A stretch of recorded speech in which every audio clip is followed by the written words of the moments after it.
Hey, Poodle fam.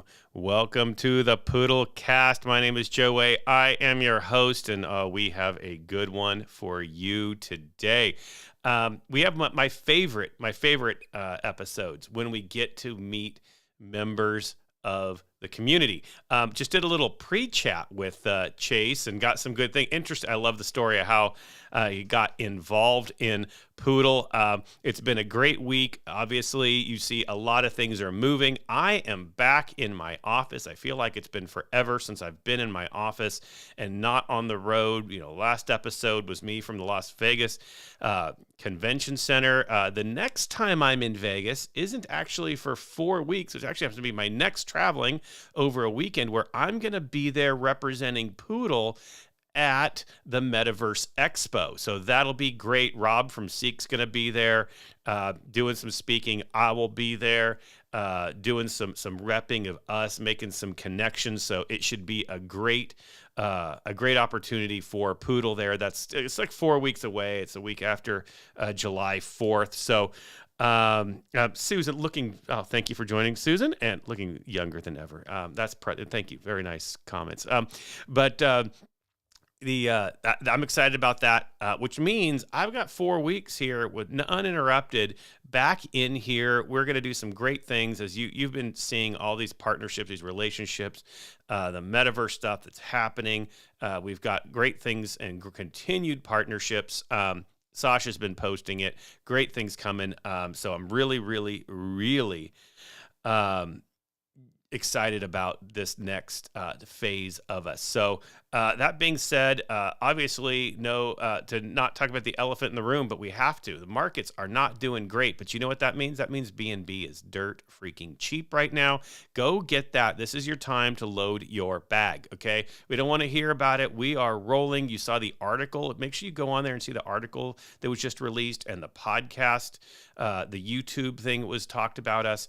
Everyone knows that we are, once the market turns, we're the next to roll. So, and we're going to roll. No excuses if you don't load your bag now, especially at these prices of BNB. So that being said, no further ado. Let me make this. I'm excited. Chase. Welcome to the show. Please tell everyone who you are. Who you are and what your role is with Poodle as one of our mods. Thank you, Joe. Happy to be here. So my role, basically, I'm just a Poodle holder. I support the project. I love Poodle. And that's really all. I just love Poodle and the project. All right. So let's start. How did you even find out about it? So my friend actually had texted me and said, I just bought 1 billion Poodle. I was like, 1 billion Poodle? What is this? And at the time, I'd never gotten into altcoins or meme coins or anything. And I looked at it and it had like 7 zeros. And I was like, man, what is he getting into? And he's like, yeah, my brother showed me it. And his brother actually is very involved in the community as well. He made some cool signs. If you guys have seen Byron. And I was like, all right, I got to look into this. And then so I threw like $20 in at the time. And was like, whatever, if I lose $20, it's whatever. And then I joined the Telegram one day and I was like, well, man, maybe this actually is something. And then just kind of kept following it and then started putting some more money in. I was like, and then ended up here. And now I have more of that than any of the quote unquote main coins. Yeah. Let's stick with that because I think it's a great story. It's kind of how I started too, right? You throw in a little bit, and I kind of started during the whole hype bit of all the meme coins before, but then Poodle kind of stuck out to me. It's kind of like, was that community, it was a help no matter what, kind of was going through. It's like, God, there's something behind these people. So what is it after you got to the Telegram that made you go, all right, I want to start getting more involved with this? I remember seeing the 3D NFTs were like coming up because I got into Poodle, I believe it was last November. Mm-hmm. So it was right around the beginning of the 3D NFTs. And so I started putting some in. I was like, all right, that's pretty cool. And I talked in the chat a few times with Moose and Sasha and some of the other guys, seeing like how serious they were about the project. And then I started getting redistribution and getting pretty excited about it. And then I was like, well, this is kind of different from anything else I've seen. So Mm-hmm. Well, let me tell you the redistribution, especially when we're rolling and you get a hype, you're like, oh, you turn around and you're like, okay, there's an extra billion or whatever, 100 millions, and like that I did nothing for other than, throw out some tweets and help shill. So I love that part. Yeah, I mean, who doesn't love free money, right? So now, you said that. So how long have you actually been in crypto? You said this was your first kind of meme altcoin. How long have you been in crypto? What got you into that? not really that long, to be honest. I got into it January of 2021, kind of when it started to trend, like right before it started to really trend and the bull run started. I had been seeing it just kind of across social media, and I was like, huh, this is kind of cool. And actually, the first time I bought it, I'm not 18, so I bought it in my dad's name, and I bought it, and he was like, this is a scam. You need to sell it all. And at the time, ETH was like $1,800 or something, and he made me sell it. And then like a month later, he was like, well, they did give you your money back, so maybe it's a legit thing. And so I actually had to buy back at like 3K by then. And after that, I seen it keep going up, and I was like, huh, this is pretty cool. And then I started like actually learning about it, and I didn't really get into altcoins or meme coins, quote unquote, until Poodle, really. Mm-hmm. Yeah. And so talk a little bit about like your experience then, difference between, say, and I'll give my opinion after you give yours, between, say, the traditional, the blue chips, the Bitcoins, the ETHs, all that, and then any meme coin, not even just Poodle, but just the meme community, the meme coin thing. Well, I think with the blue chips, as you said, you kind of know what you're getting with Bitcoin and ETH. I mean, that's what they are, is Bitcoin and ETH. With Poodle, we can kind of be whatever we want. Like, because our team is whoever wants to contribute. It's a community-owned token. So anybody who has a skill can contribute what they like. So there's not really any ceiling for us. Like, the floor is set. There's not really any ceiling. Yeah. Yeah. I love that. Wise words. So talk then about, what is your education like? So how have you been, if you've only been in this for a year, and honestly, I got in, I did some traditional investing stuff, but I've only been in even the meme coin, all this stuff for really not that long. Talk about your process. How have you gone about learning more to now, across that journey? Especially, obviously, you said, your father didn't even trust it. Obviously, he probably believes in it a little more now. But, how do you go about that education side? Well, I started with actually the Poodlacademy, but then there was still some more to learn. So then it was mostly an experience thing, and I did learn a lot from even just asking questions in the chat. Moose was very helpful. I learned a lot from Moose. Twitter, just experience, just figuring things out as I went. Things like that. Like, before I bought Poodle, I had no idea how to like use Pancake Swap or BNB. BNB is like impossible to get in New York, so it was kind of a learning experience as I went. Well, yeah. So that's right, because you guys have different regulations there and stuff. So, that's interesting. So now let's go to kind of your role then. You're now one of our new mods. You're kind of in that mod thing. You are officially the games mod, right? So all right. So talk a little bit about what you do, and then we're going to get to, kind of where do you see it going? So basically, I just run the games, I guess. I'm trying to find the best way to get the community to have fun with the games and be able to earn Poodle, but also be able to help the project, whether that's shilling or what it is, to help the project as well, but also have the fun of playing the game. Yeah. Well, I think first off, I love the game. I suck at every one of them. Okay. I placed on one. I think I actually placed on one. But I didn't win, right? Because then you have to you get the little wheel. And it's like, I will never win any of this. It's Tom every time. That's why I had to, last time I extended it to top 20, because Tom, no one has a chance against Tom. I've tried. I can't even get close to his scores. It's crazy, but see, I'm not a gamer either. So, yeah. And I guess, especially playing the computer versions of it takes a little bit of extra use. So which is your favorite one so far? The games? Yeah. Uh-oh. We just lost Chase. So, that's good radio. We're going to wait for Chase to come back in. I have no idea how we lost we lost Chase, but there we go. You're just going to have to hang on for the answer, everybody. But we're back in. Hold on, we're back in. Admitting. So there we go, and we're connecting audio. So there we go. Sorry about that. You're back. No problem. It wouldn't be a poodlecast if it weren't for technical difficulties. Like it's kind of like I do this for a living, but yet I have to prove to everybody that I'm completely incompetent at it. So it's gotten much better since when I joined the Poodlecast in November last year. Yeah, true. You get the whole intro now and everything. Yeah, I'm working on it. It makes it hard when I'm traveling though. So I still have to now figure out how to take the whole setup and then do it when I'm traveling. But I give you credit for that. I remember I joined one of them. You were in like the lobby of a hotel. I know last week you were in the convention center, as you said. Yeah. I made it. See, and this is the thing. One thing I love about it. So I made a dedication that I'm going to do this every week, and I will not miss a week. Now, obviously, sometimes I think it's now been 3 or so that I've had to pre-record and then release at the time.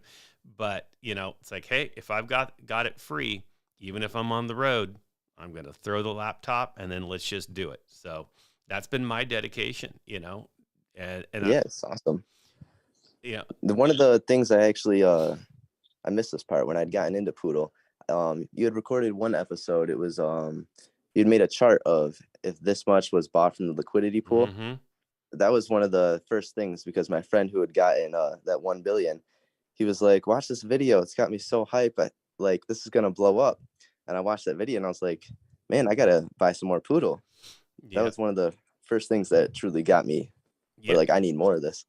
And that's the whole thing that people, I love that. I remember recording that one and just going through I was even blowing my own mind as I'm like working out, and it's all math, right? I mean, investing is just math. The values is just math. And we are really, really not that far away from the major break, right? Literally, we are only a few trillion that are, still open for the up for grabs, let's call it, to get to that point where anything can happen. And that was really when I remember when I was running the numbers on that and going, damn, okay, we got something special going on here. You know what I mean? Yeah. All it would really take is a few truly serious investors at this point, or Ricky, either one.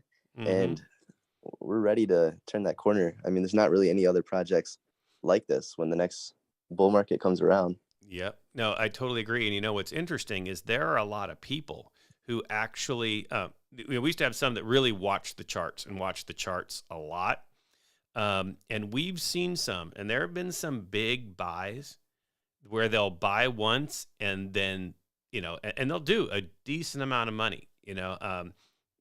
We've got a bunch that are around the 60 to 100 billion token, and then they've never done anything since. Like literally they go in, they buy it, they've never touched it, they've never sold it. They're going, okay, what is it about these things? They understand the long-term vision, and they probably understand where we're going to go. Because a lot of times you'll get someone who will hop in and they'll go, yeah, I'll buy 20 bill, I'll do this. And then they just sell it again. It's like, oh, well, they'll go in, they'll FUD on the Telegram, they'll wonder this. And it's like, oh, you didn't do it in 30 days. You didn't moon. So now I'm going to take this and move elsewhere. But there's been a lot of big buys where they literally just bought and have done nothing with it, which to me is smart investing. Right? Yeah, there's definitely eyes on us from serious investors. And I think there's a lot of people who are, because of the market that we're in, waiting to make those buys. So I'm really excited. I mean, we are even holding up fairly well compared to the blue chip coins, as you were saying, ETH and Bitcoin.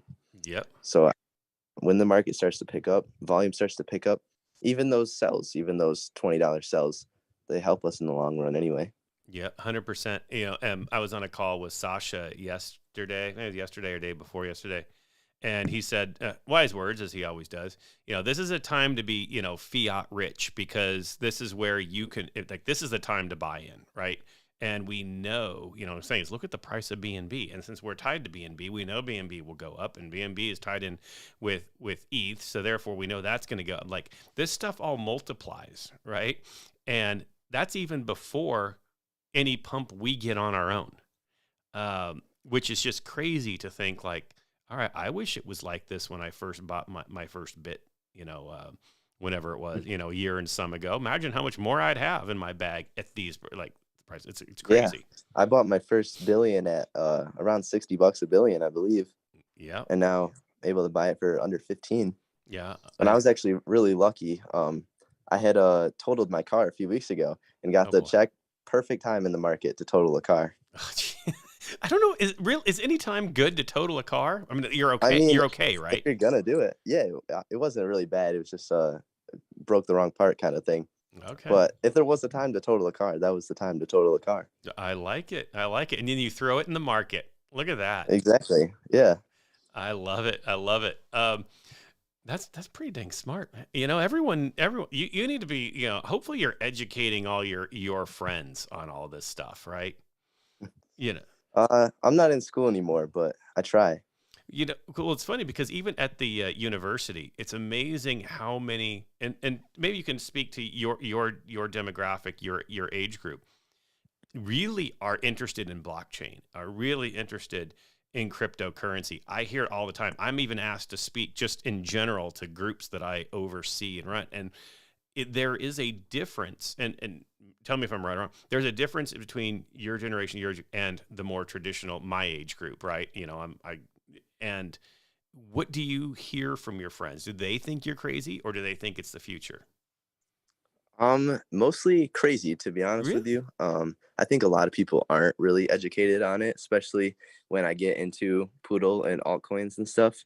They think there's only Bitcoin for the most part, Mm. and anything else is a scam. Even I'd spoken to one guy at work who is like an adult, like probably in his 40s, and I had brought it up, and he started telling me about they made a documentary on Netflix about I forget which project it was, but they made a whole documentary on how he made it and then rug pulled it. Mm. And he was like, you got to be careful with those. And I think a lot of people are still kind of under the impression that everything that's not Bitcoin is a scam.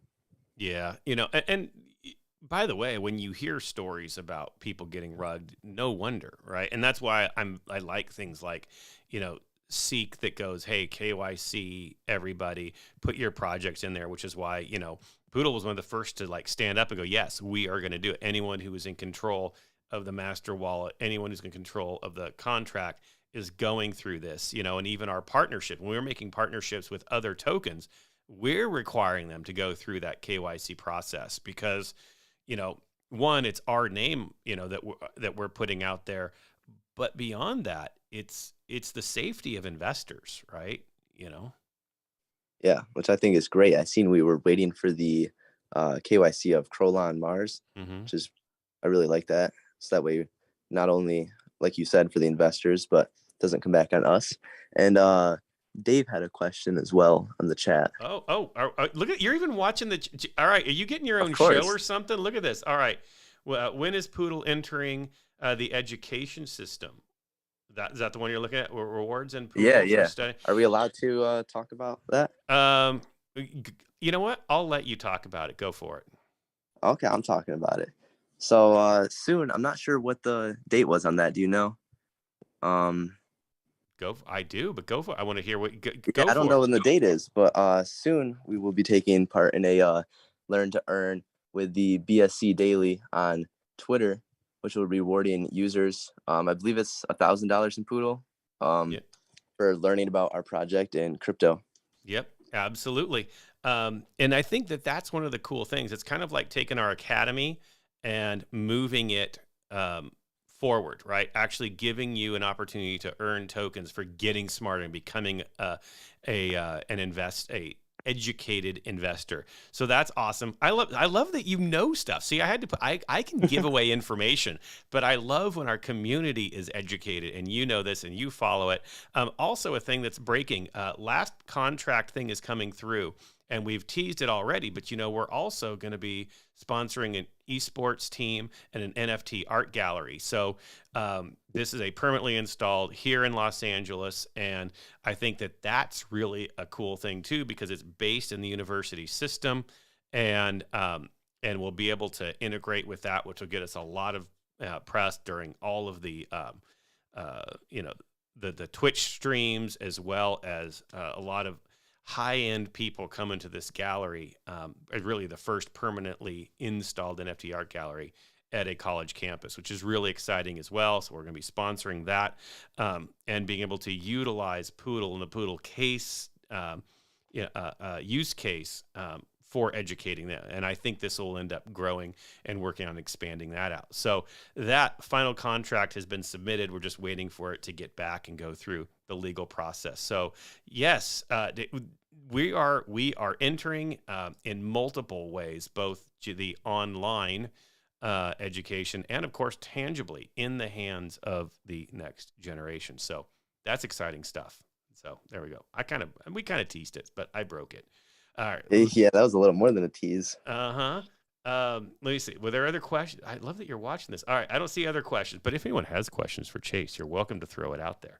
All right. So wow, that's good stuff. So talk to me now. What are your thoughts? The future of Poodle. What are you excited about? Ooh, where should I start? The 2D NFTs I'm very excited for. I don't know, kind of everything, I guess. Kind of hard to pinpoint one specific thing. I do think that learn to earn is going to be pretty huge. I know when I was getting into Poodle and whatnot, I did the Poodle Olympics and the Poodle Academy, and earning that free crypto was a really big thing for me. So I think for new people, kind of incentive, and I can't say that word, but providing an incentive to learn about crypto and Poodle, I think will be huge. Yeah, no, I totally agree. And I think that, I said this way back when we first did the Poodle Academy. I said, it's very unique because, there's only so much you can do on a Telegram. There's only so much that people in the mods can be on answering questions. And also, can you trust it? And there's that ability, just being able to say, hey, I want to go somewhere and know what something means, and engage and get the right answers. And the see Poodle kind of take that step is huge. I think, I love the fact that we did it early. I mean, yes, you see other tokens have kind of copied us and they do it within their communities too, but we're the first ones to do it. And now partnering to where we can make it a resource as well. There's other things like, I'm teaching a class coming up, and I'm going to be using Poodle as our use case as well as part of that class. Some other journal articles that are going to be coming out. So there's going to be some neat things that are kind of stepping into this from the education point of view. I also think that that's what will set us apart when the next bull run happens, because people are going to start, because they've seen what's happened. They're going to want to come in because everyone knows buy when it's early, but they're going to be skeptical. So building that trust of, look, we're here to educate you. Yes, we want you to invest, but I'd rather you be a smart educator than be a stupid investor, right? I'd rather you actually understand what you're doing. You agree there? Oh yeah, 100%. Awesome. And then also with that, I want to go back to your 2D thing. I totally agree about the 2D NFTs. I think that's going to be really exciting. And hopefully that'll be coming. I think it's coming really, really soon. Contract is done, marketplace, all that stuff. It's just some final touches being put on before we do that. Also, you got to figure out, we got to time the market with it. But that too, as I've been getting into the, building an NFT art gallery lets you get into the NFT world, right? And so I'm learning, like, they really see 2Ds as like trading cards, like baseball trading cards. And, one thing we haven't been able to do with the 3D, which are awesome, and when those are put into the metaverse, it's almost like we have two use cases: 3Ds for the metaverse, and then 2Ds to treat like trading cards, and just hang on to them and go with it. So I think that's exciting. What's your thing about the 2Ds? Well, I think dipping our toes in both, like you said, the metaverse and the trading cards is kind of huge, because we're kind of in a little bit of everything. We're in the retail payments, the metaverse, the trading cards. I mean, no matter what you're into crypto for, we're kind of in a little bit of everything. And I just seen a thing, you were saying how they say that they're seeing the 2D NFTs as the true use case. I just read an article earlier. I think it was the 2024 Olympics. They were just announced they were going to use NFTs for the tickets and such. So you're starting to see them actually being used in true use cases. Yep, I totally agree. I think it's a proof of, not just for ticket, but proof of being there. The funny thing is, I just did the keynote address at a conference last week, and I gave away And we lost Chase again. Chase is out, but I gave away, I'm sure he'll come back on in a second. I gave away an NFT as a proof of attending, right? This is how the industry is changing, and we're back. And that's how things are changing. It's not just, proof of something you were there, but proof of, there we go. And we're back.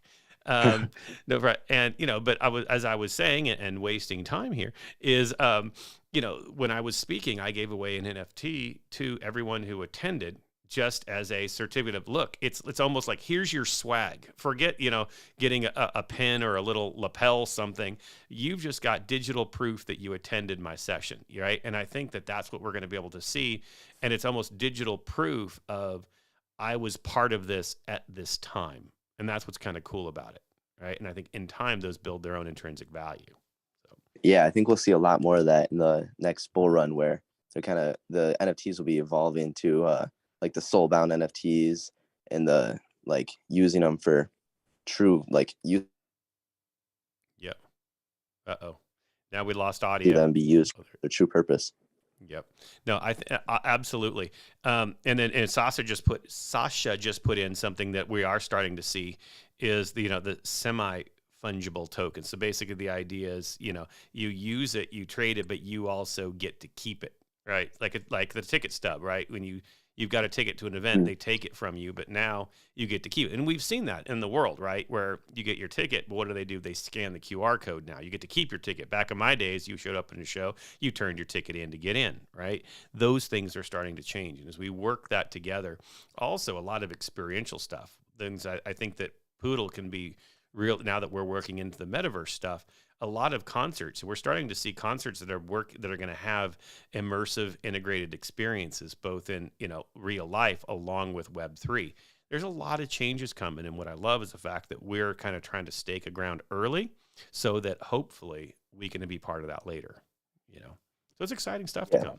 100%. I think surviving this market will truly be the biggest thing for us, because we'll be early in all of the next big things for the next bull run, whenever that comes, whether that's this year or 5 years from now. If we survive this market, I think we will be because we're seeing so many tokens die out.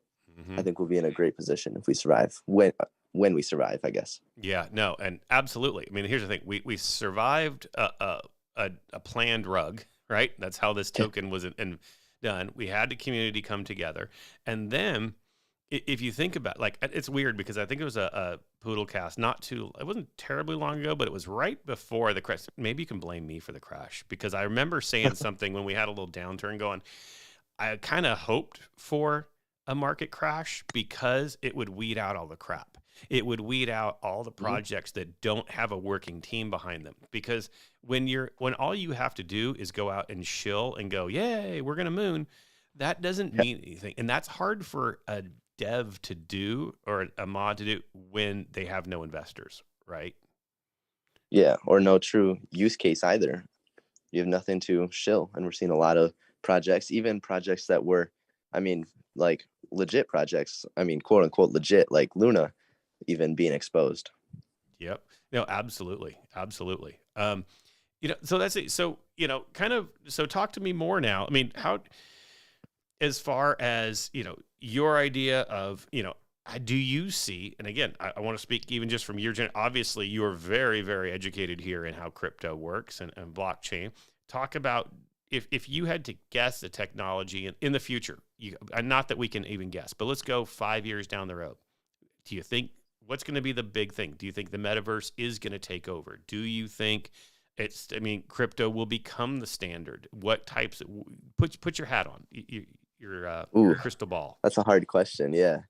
I think a lot of it will be what crypto has kind of started to get into a little bit, because we're going into a down market. I think a lot of these same topics, like the metaverse and a little bit of the, like Sasha was saying, the semi-fundables, I think a lot of those will be the next big things coming out of the next bull run, when crypto gains exposure again. And I think this is kind of similar to 2018. So I think a lot of these things are going to emerge in a few years as the next big things again. Yep. If I had to pick one thing, I don't know that I'd be able to. I feel like it's kind of just the trend of crypto in general right now.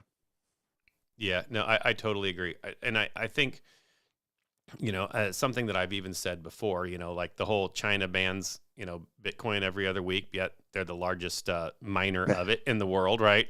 So it's like, it's almost like this time is a time to reestablish, right? And where you can get solid coins, solid use cases, solid utility. And that's why I also like how we're building partnerships, right? How many tokens really take the time to build a partnership and say, instead of being everything, we're going to do what we do well, build partnerships so that we all get better when we get through this, right? A little conglomerate, which I absolutely love too. Yeah, and I see some people in the Telegram get upset about it.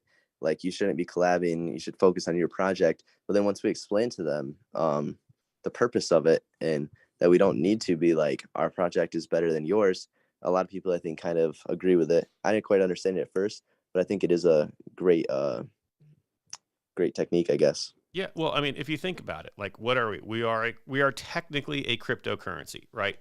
Yes, we have utilities, but if you come down to it, we are a cryptocurrency. Our value is based on the value of our token, right? That's what we are. So why would we want to go build our own metaverse when we could just partner with multiple like right now, we've got a couple, some different metaverse partners coming, and we'll just be the currency within their metaverse, right? Let's do what we do well. Let them do what they do well. Instead of going and building all that and hoping they come, let them build their community. Let them build everything, and then we'll just be a token within it, right? Exactly. So then we're still able to focus on our project. And as Sasha always says, by the project and not the team. But then we're also able to go into all those other areas without having to pay all this money to external devs and be like kind of only partially in on a bunch of things. Like you said, kind of allow them to do it, but take place in it as well. Exactly. And I think that's really the huge shift. And I know that even just a lot of our partner tokens all took that view. We do what we do well. They do what they do well. We can all come together. And the funny thing is we all are going to make money and build our value because everybody needs to take advantage of it, right? If you want to go play in whatever metaverse, but then you need money to play inside of that, well, guess what? Now you got to come to us. Well, same thing. People come to us and go, oh, can we use this in gaming? Yeah, here's our gaming partners. Go there, right? That's a huge thing that, I can tell you a year ago, no one was talking about. It was all we're everything, only us. And I love the fact that we drop that and we focus on where are we, what are we good at, and build connections. I think that makes us stronger, and it shows a willingness to be part of the space and an ally of the space rather than kind of no, don't look here, don't look anywhere else. We're the only thing that exists, which you see a lot in some of the bad telegrams. Yeah, I think that's huge because you don't really see that in a lot of other projects per se. Most of them, a lot of them still are in that kind of look at me mindset, I believe. So I think it is kind of big, like the ecosystem lounge, like those kind of things where we're saying like, hey, don't look at us, look at our partners as well and what we're doing and how we're working with them to do this, to play in the metaverse, to make our currency usable in the metaverse. I think that's really helpful. Yeah. Yeah, absolutely. Totally agree. So now as we kind of start to wind it down, I have to ask, what's it like to be one of two chases in there? I mean, how many times do you get mixed up with the other chase? Well, it can be good. Sometimes in a trivia, it works really well because they combine us and then we win. That's cheating. Well, I mean, we tried telling them. It happened in a Astro Donkey one time, and they had combined our points. And I tried telling JoJo, but she didn't understand until after. So then we had won first place, and so then we had to split the prize. So there is some positives to it, except when L confuses me for BDSM chase. Yeah, I don't know. Especially at your age, I don't think that's why L. You're gonna get a Title IX violation going on or something here. So, and actually, so it's funny, even I have to jump back into the trivias because I think once they did the name this song, name that tune, I was pretty much banned from it, and they stopped doing the name the tune only because I got every one of them right away. So we need to do another. Yeah, I know. We need to do another one of those, and I'll get us a win again. But maybe I'll have to run one of those and fight Astro Donkey. There you go. Yeah, that's it. Put it together, and it'll be all name those tunes, and I will just roll it in for us. and I won't blacklist Joe or anything. Yeah, exactly. No, that's that's great. What? Tell me some other games that are coming down the line. Got anything planned? To be honest with you, I kind of pick them out as we go because the trending games kind of change like very often. I'm kind of trying to figure out the best way to make people work for it without it being too much. Mm-hmm. Because with the last game, I seen people didn't really want to do it because there were so many shills, and I think it kind of felt more like work. So a lot of people had played the game but not done that part. So I'm kind of trying to find the bridge between the two. Make people work for it. Earn the tokens. Okay. This isn't, no, don't feel bad about it. No, but I get what you mean. I mean, especially, in it's not just not even the crypto space, but in life, people have, short memories, right? And short attention spans. So I get it. You got to have something that's quick, but also it can't just be hanging out in our Telegram playing a game to get tokens, right? I like the idea of let's get out there, shill with it, promote on it, so it's a little bit of work to earn, right? And that's kind of what you're finding. Yeah, and I kind of want to be able to direct people in a way as well, because I seen with the Poodle Olympics, in my opinion, the biggest flaw was people could openly shill wherever they wanted. So a lot of it was kind of, I don't want to say pointless, but kind of pointless because it was getting no views and we were paying a lot of poodle for it. So I'm kind of trying to find a way to direct people in the right direction with their shills, but not like tell them this is exactly what you need to do and give them a lot of stuff to do and just overcomplicate it. Mm-hmm. So it's kind of a gray area in between. Yeah, no, I totally agree with you about the Poodle Olympics. I mean, again, let's say the Poodle Olympics was a great idea, right? In principle, just saying, hey, let's do it. Awesome. But one thing I used to complain about is you had accounts that were winning every time that were literally, they had, it was just them talking to us, right? They weren't shilling outside of us. They were only following the other, 50 top people, poodle, things. And it was like, well, what good is that? Or, and that's all their followers were, yet they were winning all the time. Right. And so that I totally agree with that. So you just put in something, how to help people shill. Give me the top 2-3 things that people should do or pointers to be a good shiller.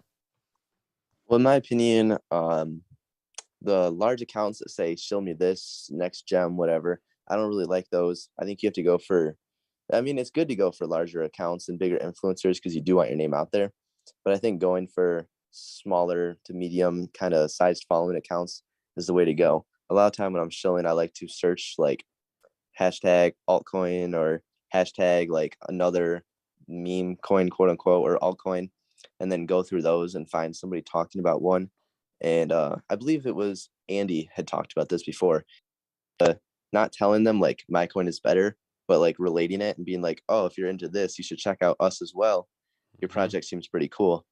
And kind of not telling them like spamming like a bot or directly saying my token coin is better than yours, but connecting the two on a personal level. Yep, totally agree. I mean, and that's the whole thing. I always like to relate it back to, just a restaurant experience, right? There's a big difference between, say the little airport, subway and your mom and pop down the street. There's a sense of, hey, I can relate to something, and that's what I want to throw my money at and get involved in. And right. And especially if they're involved in another token, it's not about saying sell all of that and then come to us. Now, there are going to be people who've done that, right? But it's about saying, look, this is another investment you might want to look at, and if you're an admin or a mod in that, maybe there's a way for us to even collaborate together, right? There's other opportunities. So I love that advice. Other shill advice? Got one more for me? I'm mostly trying to keep it like, not saying like, come buy Poodle, we're the next 100 times, because everybody's saying that. I mean, yeah, we'd all love it to 100 times. I believe that it will. I'm sure everybody on the team believes it will, but there's got to be more to it. And I believe it has to be less of like a copy and paste kind of formatted, like relating it to what they're saying and not just claiming that we're going to be the next 10 times because we're going to be the next 10 times, like showing them why and relating that why to the what, like to what they're saying, and then explaining why this will. Yeah, no, I totally agree. I totally agree. So then, last two questions. You got two more questions. I'm going to let you go. What's been your? Oh, and he's out. And he's out. And we lost him again. He didn't want those last two questions, I guess. But don't worry, it's going to happen. And here we go. I was like, Andy's back, and Chase is back. I was like, when I said two questions and you're out, I'm like, he didn't want those last two questions. I don't know why that keeps happening. I'm sorry about that. No problem. The first one's actually easy. Just give me your favorite poodle moment. Favorite poodle moment. Mm-hmm. Ooh. Well, the first Poodlecast I watched was definitely up there. Oh, well, of course. Not just saying that because I'm on the Poodlecast. You know what? No, keep it coming. Keep it coming. Hold on. Here, let me give myself a standing ovation. That's awesome. There we go. I need one of those buttons. or I can always go with this one, right? You know. Ooh, I like that one. Yeah. There we go. Got you. All right, go ahead. And besides that, that was the freebie, but the freebie. Let me think. Ooh, that's a tough one. Not gonna lie.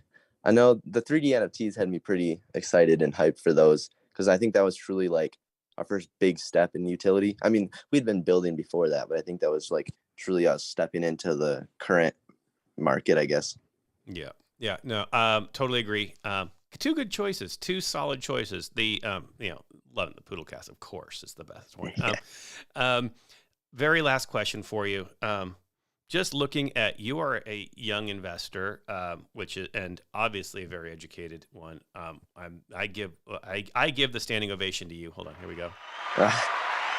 But give advice for someone both who is a new investor and maybe, I mean, I'm pretty sure people your age category, this is probably their very first investing. So what is some just general advice? Last question, new investor. Don't make transactions out of fear, in my opinion. Crypto can be scary. I mean, do your own research, but don't act out of fear. Like right now, if you go on social media, everybody is fear. I mean, that's all the market is right now. People are scared. If you truly believe in it, if you believe in the project, if you believe in crypto, just buy and sell based on what you believe on and the research you've done. Believe in your own research. Oh, I love that. That is incredible advice. And I love that even more than just do your own research, believe in your own research. Do that, take the time. And I think that is very, very, very wise, and I think a lot of people do trade in fear, especially when you have something like crypto that is naturally more volatile than the standard market. So that is incredible advice. Well, Chase, thank you very much for coming on this show. This is incredible. Hopefully you enjoyed it. Hopefully it wasn't as nerve-wracking as you thought it would be. It got better. Yeah. Yeah, once it settles in, everyone's a little nervous at the beginning, but once it settled in, it went great. Thank you, just from us, all of us here at Poodle. Thank you for everything you do. You're a huge asset to our token, and we are looking forward to great things ahead. So thank you so much for joining the show. Thank you for having me, Joe. I'll see you later. All right, take care. And oh boy, everybody, was that not amazing? Is that not amazing to have Chase on? And wow, incredible knowledge of our token, incredible knowledge of the space, and great insights there. And so last thing, Byron, I need so I'm redoing my office, strategically placing things behind me. I need a poodle thingy behind me, Byron. I need that. Okay. Work with me. Let's get something back there. But everybody, hopefully you enjoyed this episode, Poodle fam. As always, you know that I did. This has been fantastic. We're back. We're working hard, moving the token forward, always new things coming about. So, love it. And I don't know what else to say. I can't top Chase's combos. So here we go. Until next week, love you, Poodle fam.